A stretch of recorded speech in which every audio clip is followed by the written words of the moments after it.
నైతికాచారం అంటే ఆడినట్టి మాట తప్పడే రాజు ఆ ధర్మనందనునే విడువలేను.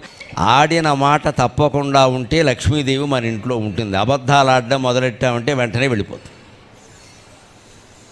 అబద్ధం ఆడకపోతే డబ్బులు ఎలా సంపాదిస్తాం అనేవాళ్ళు ఎప్పటికీ ఉన్నారు, మనకు బాగా తెలుసు.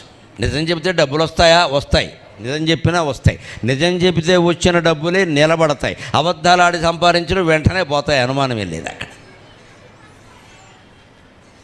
అబద్ధాలాడి సంపాదించిన వాళ్ళు ఎవరినైనా మీరు గమనించండి, కలకాలం నిలబడదమ్మా. కలకాలము నిల్చునే మాయ సంపదలు అంటారు కరుణశ్రీ జంజాల పాపయ్య శాస్త్రి గారు. మాయ సంపదలు ఎప్పుడూ కలకాలం నిలబడవండి.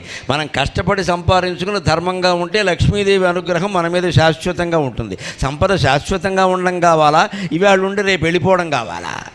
అసలు లేకపోవడమే మంచిది. ఇవాళ ఉండి రేపు వెళ్ళిపోవడం కంటే లేకపోవడం మంచిది. ఎందుకంటే బతికి చెడ్డవాడు అంటారు.